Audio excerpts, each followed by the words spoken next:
Buen día chicos, vamos a iniciar la clase práctica número 18 y vamos a presentar como siempre a los docentes a cargo de cada comisión. La comisión 1 está a cargo de la doctora Agustina Alegre, la comisión 2 a cargo de Liliana Ríos Machuca, quien les habla, la comisión 3 a cargo de la doctora Gabriela Villordo y la comisión 4 a cargo de la doctora Débora Wagner. El tema de hoy es roedores, la clasificación sistémica. Tenemos al reino animal, Phylum Chordata, la clase Mammalia. Y existen 3 especies de roedores comensales que se han adaptado a la convivencia con el hombre a nivel mundial. Ustedes pueden observar en el cuadrito el orden Rodentia, familia Muridae, el género Ratus ratus y Mus.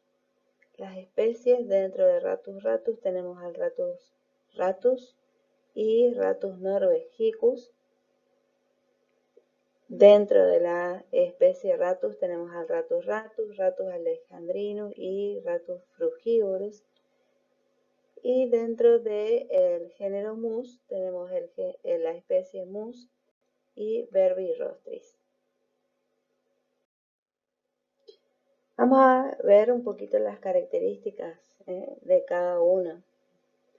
Primero vamos a mencionar la dentición, que es una de las principales características con las cuales cuentan estos animales, en el cual vamos a observar 4 incisivos, 2 inferiores y 2 superiores, que se diferencia, por así decirlo, del resto de los animales, porque tiene un crecimiento constante que va de 8 a 12 centímetros por año, lo que requiere un desgaste permanente para ser mantenido de manera funcional.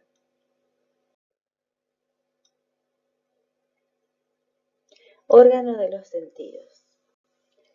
Las ratas y ratones poseen un sentido del olfato muy desarrollado que le permite ubicar alimentos, a la pareja y diferenciar integrantes de la misma comunidad, como así también individuos intrusos. A través de la orina, heces y secreciones geniales dejan rastros de olor que son percibidos por los mismos miembros de la comunidad. Ellos están capacitados para detectar concentraciones mínimas de sustancias tóxicas, lo que dificulta la formulación de sebos tóxicos. Lo mismo ocurre con el sentido del gusto. Detectan pequeñas cantidades de sustancias amargas o ácidas que complican la utilización de atrayentes alimentarios en los cebos. Seguimos con los órganos de los sentidos. Con respecto al oído, no solo detectan sonido en el mismo rango que el hombre, sino que además lo hacen en ultrasonido. Los ojos de los roedores están desarrollados para la visión nocturna. Tienen una alta sensibilidad a la luz, pero pobre agudeza visual. Los colores que perciben en distintas gamas de grises. A pesar de ello, el amarillo y el verde, que los detecten como gris claro, son los más atractivos, por eso usan ese color los cebos. Por lo tanto, también se utiliza, o por tal motivo, se utiliza en la elaboración de cebos tóxicos, ya que además repelen a las aves. No detectan el rojo, es por ello que para los estudios de comportamiento se los evalúa utilizando la luz roja. En relación a las habilidades físicas, ellos están capacitados para cavar, nadar, saltar, trepar y roer. Por ejemplo, tenemos a la rata parda o de agua, tiene un hábitat semiacuático, se las encuentra en las orillas de los ríos y arroyos, como así también en redes cloacales y desagües. Pueden nadar de 50 a 70 horas antes de quedar exhausta. Por esta vía y a través de las rejillas de desagüe pueden ingresar a los domicilios. Vamos a comenzar entonces a mencionar a cada una de ellas, de las ratas. Tenemos a Ratus norvegicus o rata de Noruega. Fíjense, ellos tienen una longitud y un peso de 32 a 45 centímetros, van del 280 a 500 gramos. Y para diferenciar tenemos que tener en cuenta que la cabeza y el cuerpo tienen en cierta forma la nariz es chata, es pesada, de cuerpo grueso, la piel es áspera, parda o café rojizo grisácea, la cola más corta que la longitud de la cabeza y el cuerpo. O sea, tenemos en cuenta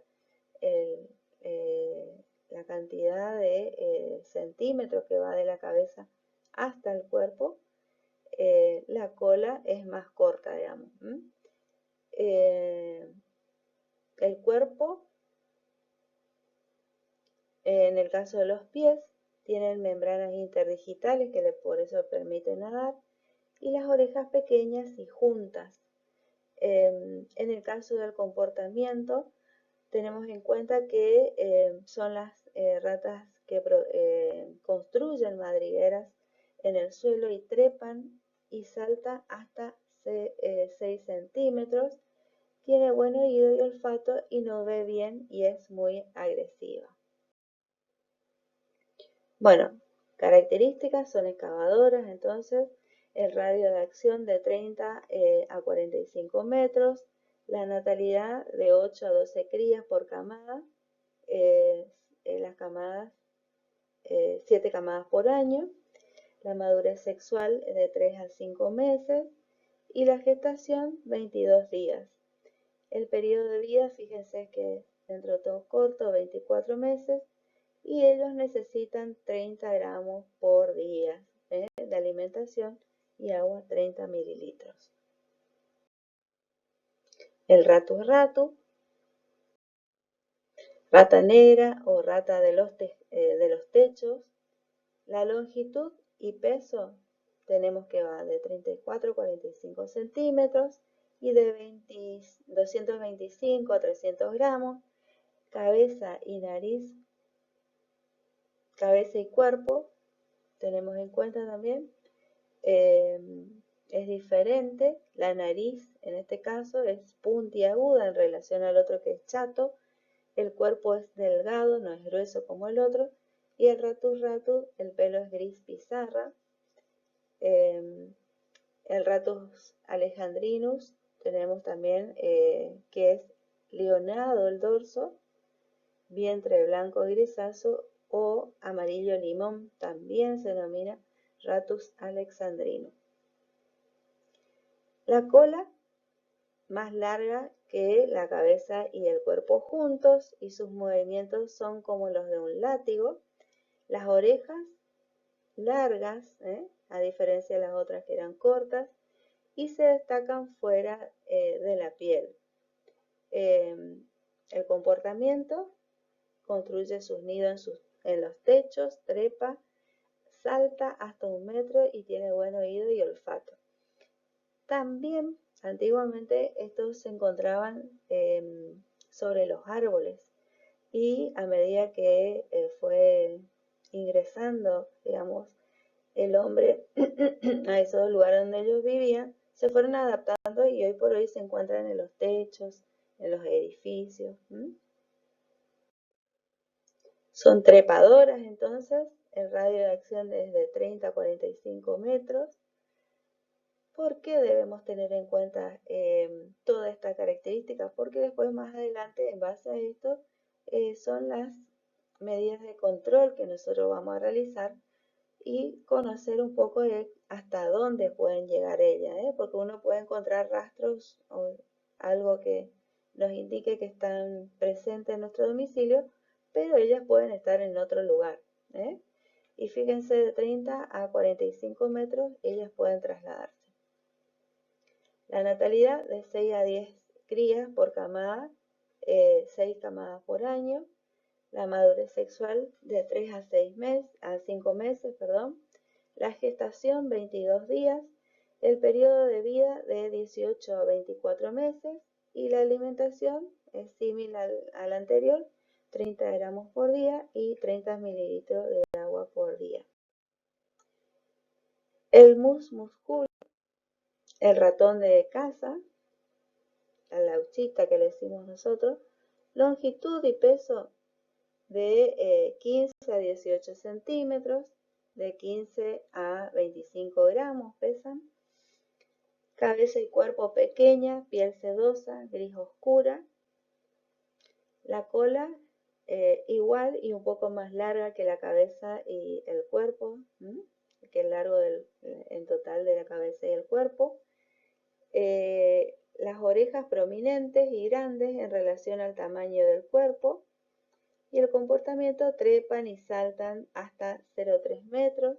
El oído y el olfato son agudos y son curiosos. Características: roen todo, muy dañino. El radio de acción es 3 a 10 metros, es muy poquito. La natalidad de 5 a 6 crías por camada y 8 camadas por año. Fíjense, a diferencia de los otros que tardan un poquito más en madurar, estos a los 45 días ya están maduros. La gestación también de 19 días. El periodo de vida es de 16 meses y la alimentación 3 gramos por día y 1,5 mililitros de agua necesitan. En esta imagen, fíjense, dice, identificación práctica de los roedores domésticos. Hablamos hoy de, por ejemplo, de la cabeza, que o el hocico, perdón, en este caso les muestra que es más puntiagudo en el Ratus ratus y en el Norvegicus es más achatado. Las características de los ojos, en el caso del Ratus ratus es más grande, en el Norvegicus es pequeño. Las orejas son grandes en el Ratus ratus y en el Norvegicus es pequeño. El cuerpo es delgado en el Ratus ratus y grueso en el Norvegicus. Y la cola, ¿se acuerdan? Que era más larga que todo esto, desde la punta del hocico hasta donde finaliza el cuerpo. La cola es más larga. Y en el caso de la rata Ratus norvegicus, tenemos que la cola es más corta.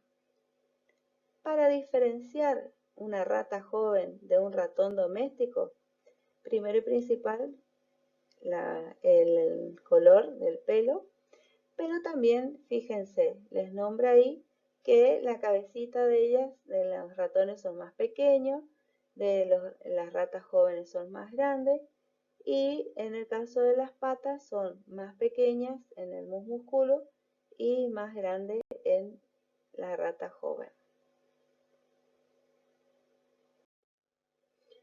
Bueno, ahí tenemos otra imagen.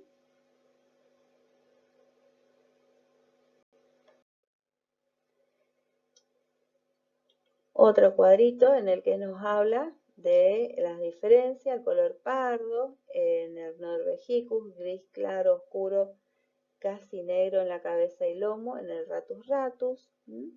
Van a encontrar algunas similitudes en la bibliografía. Y fíjense, ya más o menos lo vimos todo. En el caso de las heces, en el Ratus norvegicus son cilíndricas, que también es importante en el momento de comenzar a investigar de qué especie es la que nos está invadiendo. Y en el caso del Ratus ratus, las heces son fusiformes y miden hasta 12 milímetros. Y en este caso es 20 milímetros. En el caso del mus musculus, también son fusiformes, pero son más pequeñas. Bueno, y vuelven a mencionar la longitud entre el cuerpo y la cabeza de 19 a 25 centímetros en el caso del Ratus novrigicus y la cola 16 a 20 centímetros.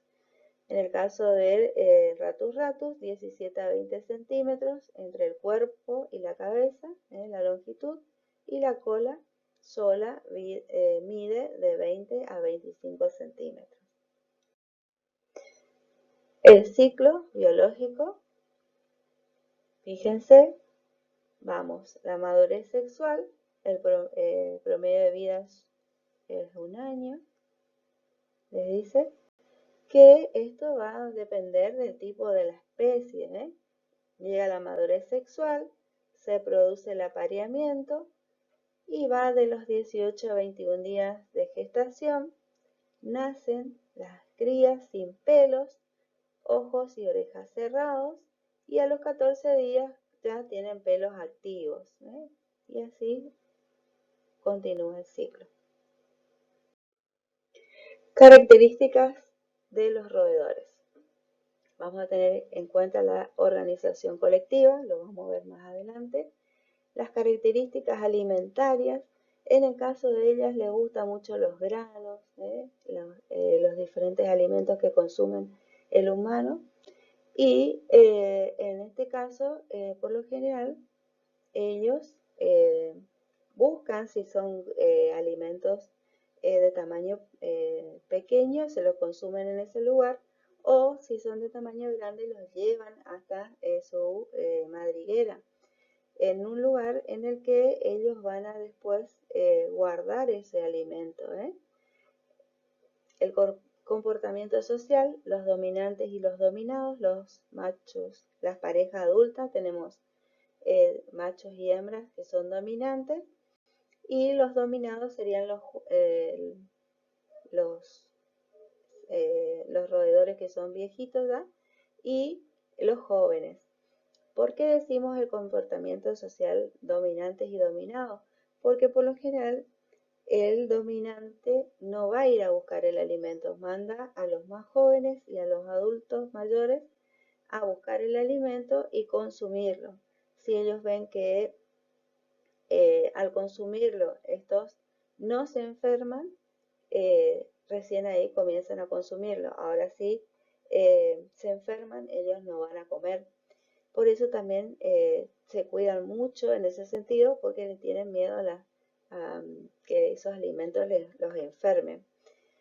La dinámica poblacional, en este caso, va a depender de la estrella, el alimento, el abrigo y el agua. Ellos sí o sí necesitan esos lugares, y dependiendo de si les falta, por ejemplo, el alimento, ellos se pueden trasladar a otro lugar y bueno, en ese lugar van a ir todos, toda la población o el grupo social que armaron se van a trasladar. El abrigo, que sería el lugar que se les da en el caso de los techos, de los diferentes lugares que le demos, como para que ellos puedan habitar, y el agua. La identificación de los roedores también lo podemos hacer por las sendas, y estas sendas van a estar dadas por los rastros, señales de roce, excrementos, madrigueras, roeduras, huellas y marcas de orina. Fíjense, estamos hablando de las sendas, los rastros. Tenemos que las sendas son los caminos por donde ellos van a andar.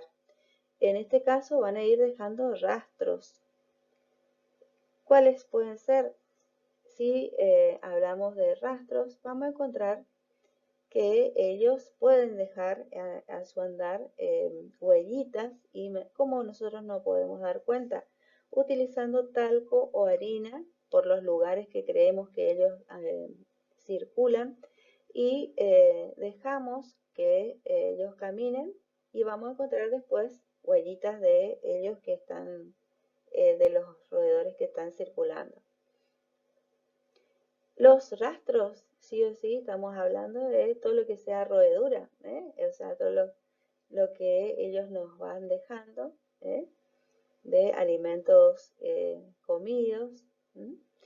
Y las señales de roce, eso tenemos en cuenta para los eh, ratones que circulan, porque ellos van a circular al ras de la pared, y en esos lugares o en diferentes lugares donde rocen, porque también tenemos en cuenta que dependiendo si andan por los techos, van a dejar por todo lo que sea las maderas, van a dejar como una grasitud, un roce de tonalidad oscura, les dice, que si tenemos la posibilidad, con un papel de servilleta lo rozamos, y si queda aceitoso, quiere decir que es nuevo, que está circulando, o si no, con el roce y no pasa nada, quiere decir seco, que es un rastro ya seco y viejo, porque no están cruzando por ese lugar.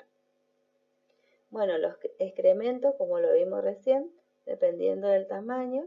Las madrigueras, en este caso pueden encontrar madrigueras a los costados de un establecimiento, en el cual vamos a encontrar las diferentes entradas, que pueden tener 8 entradas, porque ellos necesitan tener diferentes entradas para poder huir, y ellas deben estar con plantitas y restos de pasto seco, pero debe estar ese lugar limpio, y las sendas también nos damos cuenta, porque si tienen caminitos para llegar a la madriguera, que puede ser en un terreno baldío, vamos a encontrar que esas sendas van a estar limpias. Si tiene telaraña, quiere decir que no está circulando los roedores por ese lugar. Igual que las entradas a las madrigueras. Las roeduras, que vamos a encontrar en diferentes lugares, porque recuerden que necesita desgastar los dientes.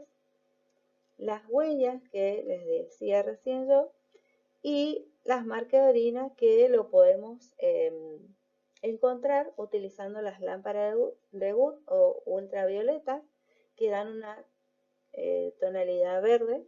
Si pasamos por arriba de las latas de conservas y demás superficies, podemos llegar a encontrar orina de las ratas. Comportamiento y organización social, que es lo que más o menos habíamos visto hace un rato, que les nombré. Los roedores en general se organizan en grupos sociales que involucran un comportamiento territorial y jerárquico. Machos y hembras, dependiendo de la especie, son territoriales bajo diversas condiciones de densidad poblacional, defendiendo madrigueras, caminos y lugares de nidación. Bueno, otra vez la imagen y con los colores, fíjense un poquito más en el caso de la rata negra, el ratus ratus, la rata de Noruega un poquito más clara, y el ratón doméstico es un gris.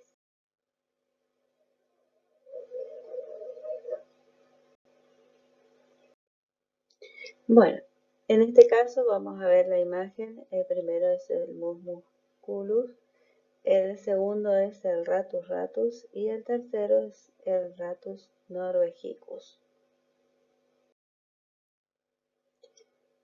Pasamos a roedores silvestres, las especies que nos interesan también de importancia sanitaria porque son transmisores de enfermedad: el Oligorhizomis, Calomis y Acodon, que a medida que vamos avanzando vamos a ir viendo las diferentes características de cada una de ellas. Fíjense, en este caso les dice ratón maicero, que es el reservorio del virus Junín que produce la enfermedad. Hacia el otoño su población aumenta y en coincidencia con la época de mayor cantidad agrícola, también eso debemos tener en cuenta, lo que favorece el contagio. El nombre científico es Calomis musculinus, y en esta imagen vemos en esta área roja es donde ellos se encuentran, porque donde justamente se concentra el cultivo de la mayor actividad agrícola en ese lugar. Laucha de campo, Calomis musculinus. Un adulto pesa entre 17 a 26 gramos y mide cabeza y cola 16 a 20 centímetros. La cola es más larga que el cuerpo y la cabeza y el lomo de color gris y el vientre color crema. Los ojos son grandes y hocico puntiagudo. Las orejas son grandes y redondeadas con pelo abundante. Detrás de las mismas se observan mechones de color blanco. Habita en los campos de cultivos y son borduras, como así también en los terraplenes del ferrocarril viven. Pueden invadir zonas urbanas, en este caso se las encuentra cerca del curso de agua y en las banquinas donde hay vegetación abundante. Sus nidos los construyen con pastos entrelazados. Es activa en el crepúsculo y en la noche. Son omnívoras con una alta producción de semillas en su dieta. Se distribuye en el este del Paraguay y en Argentina hasta Chubut. Bueno, ahí tenemos una imagen. Laucha de campo o laucha chica, Calomis laucha, es una especie más chica que el Calomis musculino. El adulto pesa entre 9 y 15 gramos y mide un total de 12 a 14 centímetros. A diferencia de otras especies, la cola es más corta que la cabeza más el cuerpo. El dorso y la cabeza son de un color marrón a marrón claro que contrasta con el vientre blanco grisáceo. Ahí tenemos la imagen.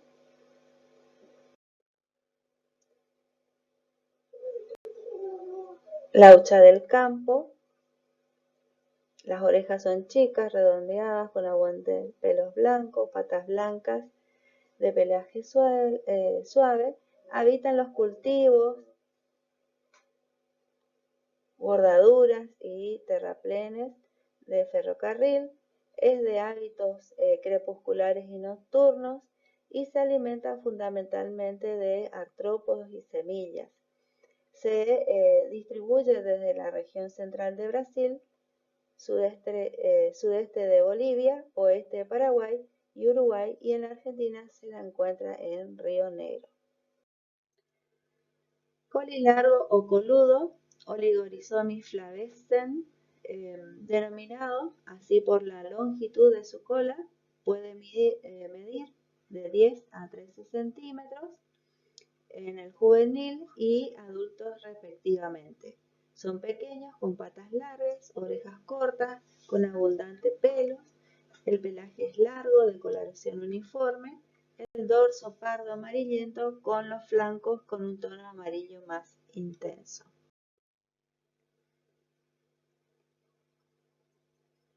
El vientre blanco amarillento y la cola es oscura dorsalmente y más clara centralmente. Se lo encuentra en las proximidades de los arroyos, bosques, terraplenes del ferrocarril y borde de los cultivos. Es activo durante el día y noche y se alimenta de insectos, vegetales y semillas. Se distribuye en el sudeste de Brasil, Uruguay y en Argentina hasta Río Negro. Ahí tenemos la imagen. Oligorhizomys longicaudatus. Tenemos o colilargo común, también se lo menciona de esa forma. Bueno, ahí tiene orejas pequeñas, la cola es más larga que el cuerpo, mide 12 centímetros, el largo total de 21 centímetros, come granos y frutas, y el hábitat y los alimentos viven en los matorrales y en la periferia de los bosques. Bueno, como recién nombramos en la imagen, el largo de la cabeza más cuerpo varía entre 8 a 12 centímetros, mientras que la cola entre 11 a 15 centímetros. Se lo diferencia del flavense por tener orejas más grandes y menos peludas, y la coloración del lomo es más oscura por la presencia de pelos negruzcos. Oligorizomis longicaudatus o colilargo común. El vientre es más claro, grisáceo, la coloración general es marrón ocre con matices rojizos. Es común en los bosques húmedos cerca de los cursos de agua. Es de hábito nocturno, omnívoro, semi-arborícola. Se distribuyen en Chile desde los 25 grados de latitud sur hasta Tierra del Fuego, mientras que en Argentina se encuentra a lo largo de la cordillera de los Andes desde Jujuy hasta Santa Cruz. Ratón de azara o Acodon azare. Tenemos la imagen. Ratón de azara, Acodon azare, está ampliamente distribuido en Buenos Aires y es probable encontrarlo cerca de las viviendas y galpones. Tiene una gran importancia epidemiológica. Su dieta es omnívora y está compuesta de gran medida por invertebrados. Se reproduce desde octubre hasta mayo y puede tener de 4 a 7 crías, las cuales al nacer pesan 2,5 gramos y la gestación dura 25 días. Bueno, acá tenemos algunas, Acodon azare, Oligorizomis, Calomis. Hay algunos que no lo tenemos nosotros, pero me gustó la imagen para mostrarles que ahí se nota bien la imagen de los que tenemos acá en Argentina.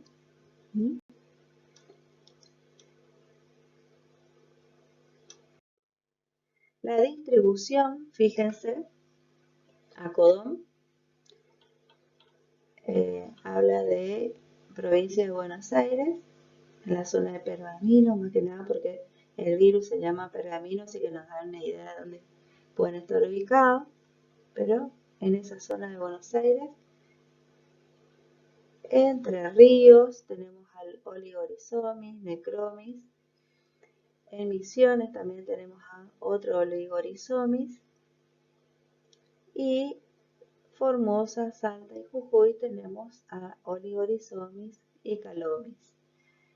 Y en lo que es la zona andina de los Andes tenemos Oligorizomis y Arbotris.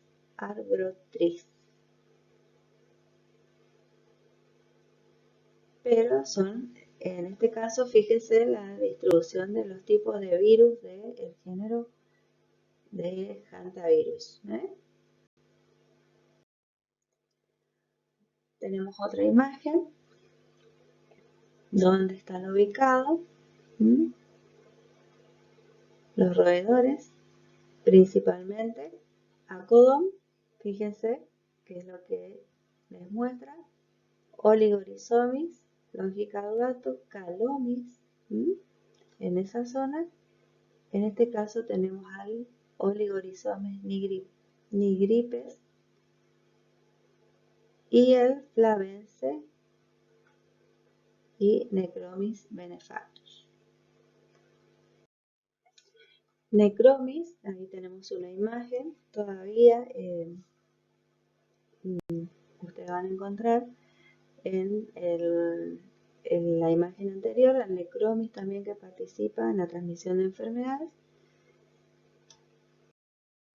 El Oligorizomis nigripes o isleño también en Misiones lo encontramos.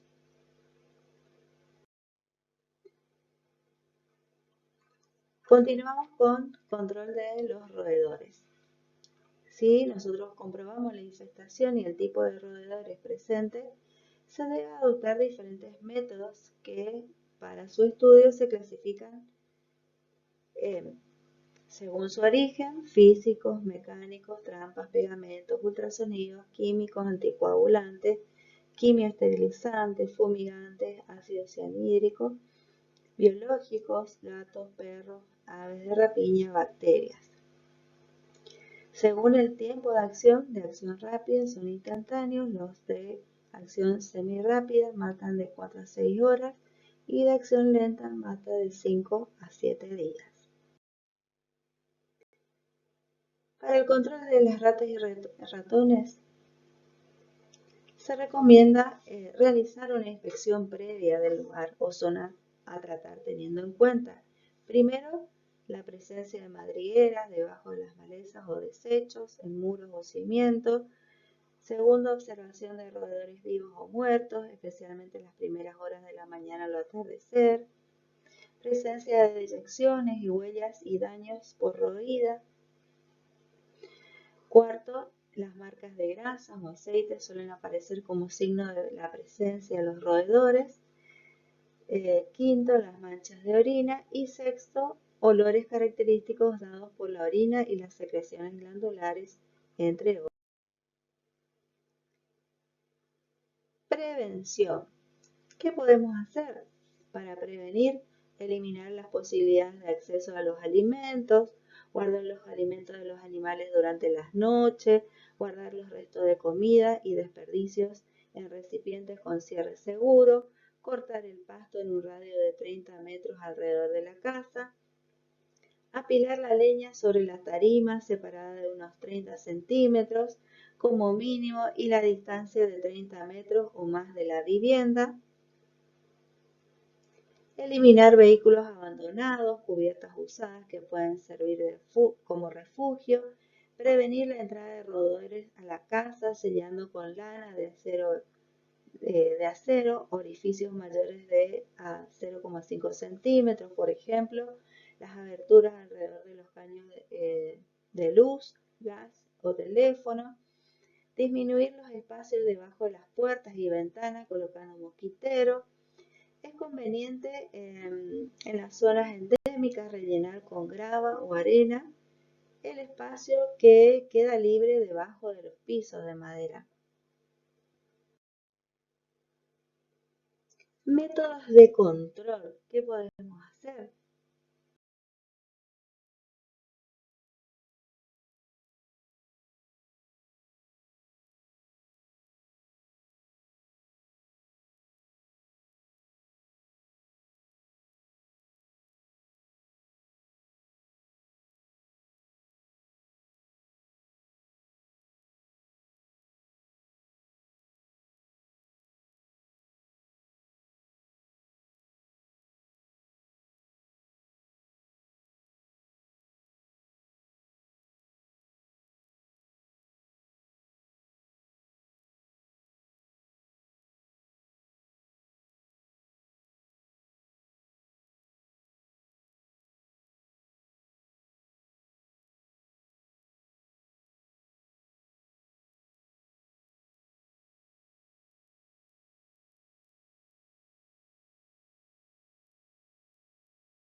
Seguimos con métodos de control directo. Tenemos también métodos biológicos, que lo habíamos mencionado anteriormente, como el uso de patógenos, parásitos, predadores, hurón, lechuza, gato, la modificación del hábitat, etc. Métodos químicos como el empleo de repelentes, fumigantes, rodenticidas agudos y anticoagulantes, que existen en el mercado diferentes tipos de formulaciones, tales como cebos, granos, bloques, pellets, polvo y fumigantes. Pasamos a los métodos directos. Vamos a comenzar con los métodos indirectos. Y en este caso debemos considerar el ordenamiento del ambiente, la exclusión, reducir al mínimo la entrada de los roedores a las construcciones y la educación sanitaria. Se recomienda eliminar y reducir en todos los casos las fuentes alimenticias, los refugios para disminuir la densidad poblacional de ratas y ratones.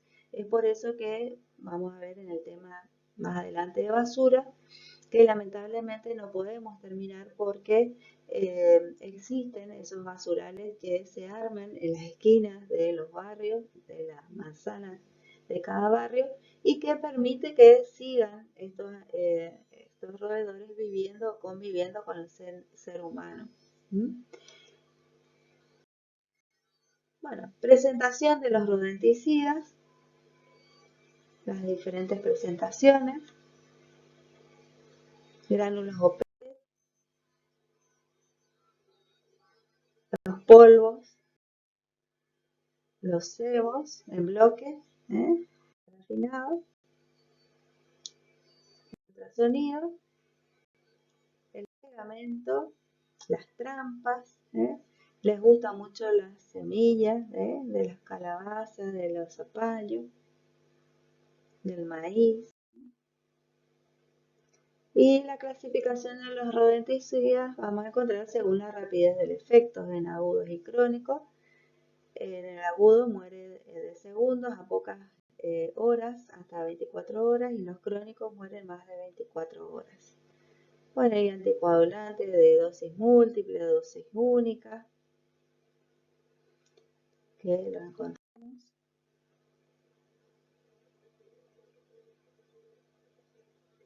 Entonces, tenemos la etapa de planeamiento del control.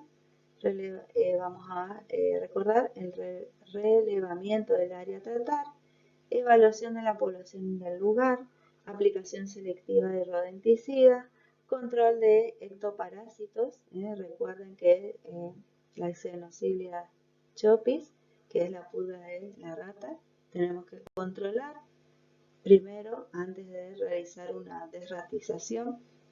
Por lo general se utiliza fumigación primero en el lugar y después recién se realiza la desratización. El ordenamiento del medio, la aplicación complementaria de rodenticidas y la evaluación de las medidas complementarias.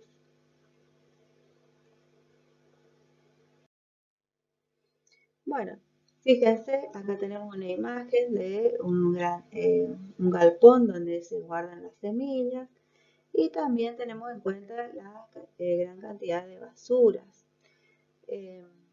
También es bueno, yo no recuerdo, pero esos mismos cebos que vienen parafinados se les coloca, por ejemplo, si van a trabajar en como asesorando a un establecimiento, a un frigorífico, se utiliza en estos casos unas casitas que vienen, que se van incorporando los cebos y cada vez que ingresa, porque el roedor está en el monte, digamos, o en el terreno al costado del establecimiento, ellos ingresan atravesando el muro o el alambrado y llegan a tomar contacto con esta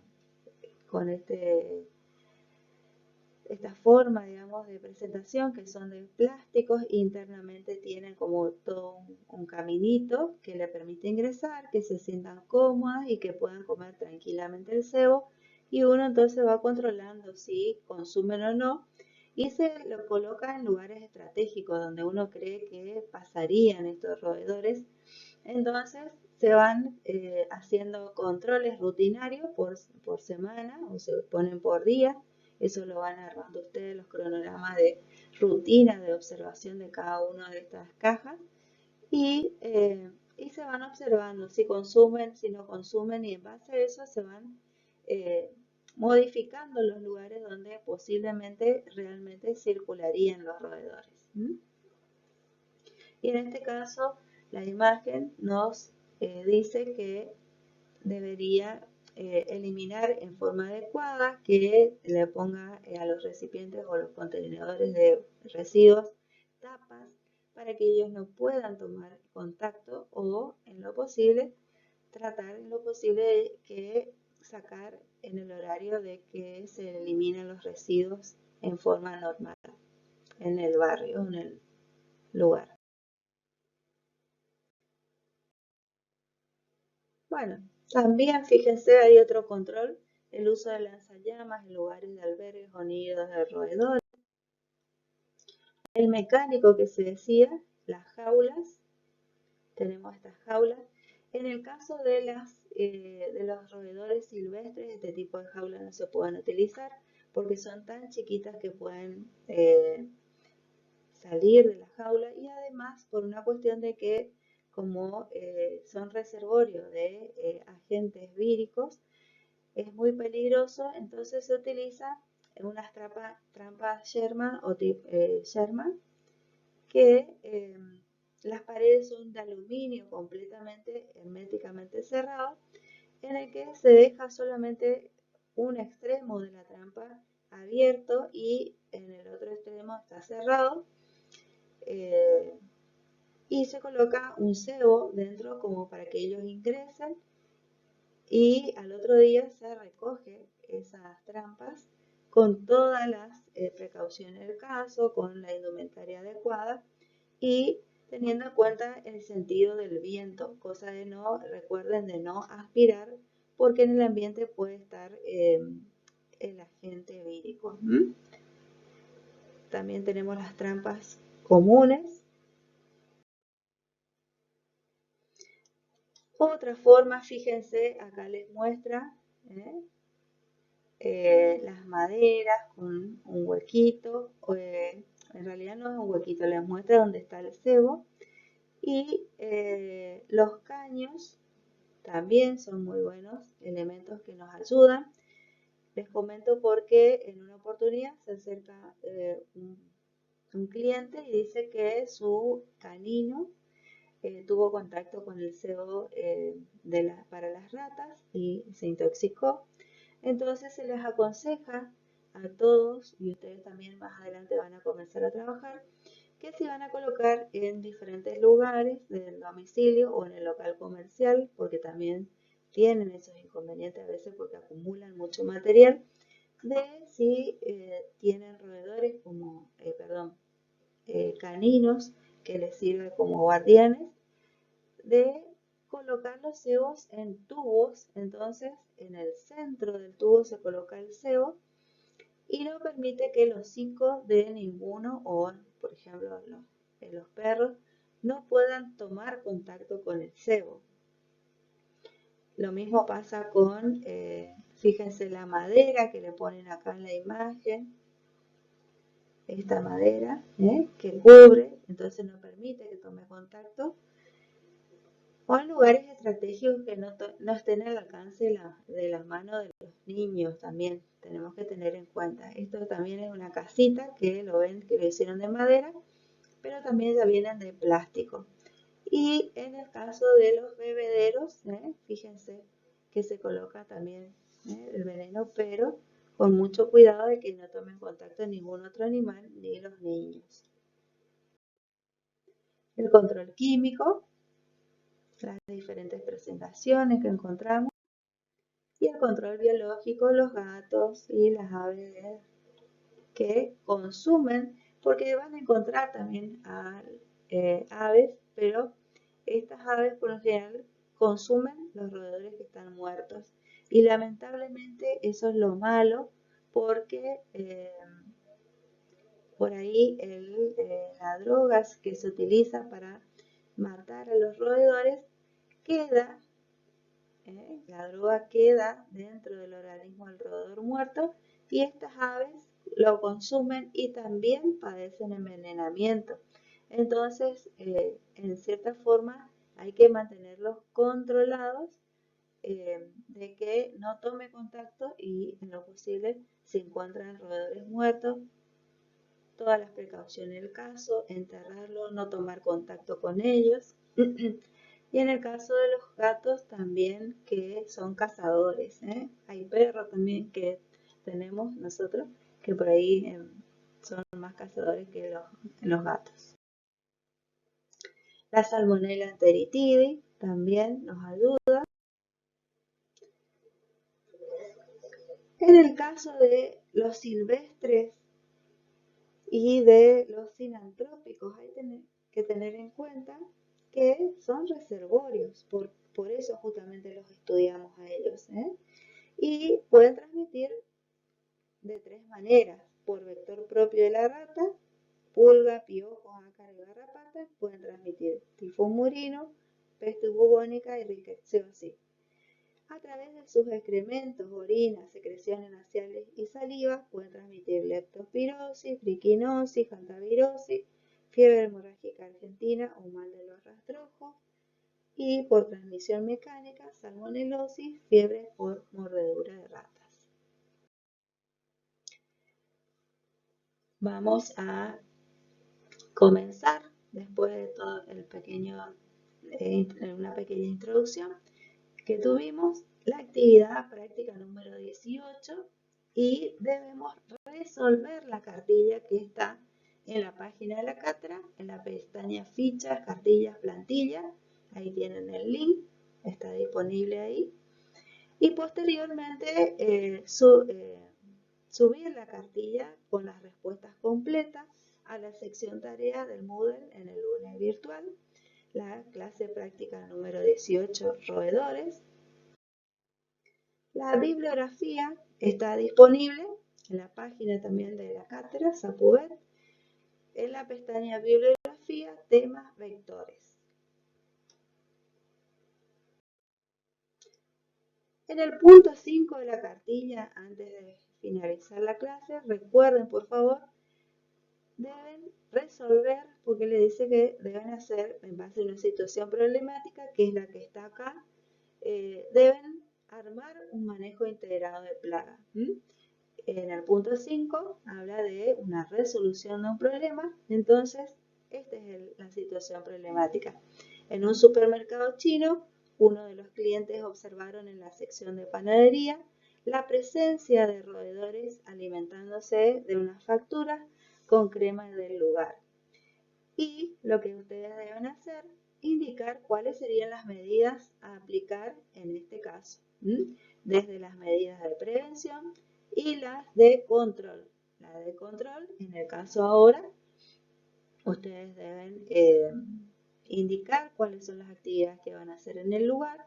Hagan de cuenta que ustedes van a hacer manejo integrado de plagas y también tienen que mencionar las medidas de prevención y de educación sanitaria que deben dar al dueño del establecimiento, en este caso al dueño del supermercado chino.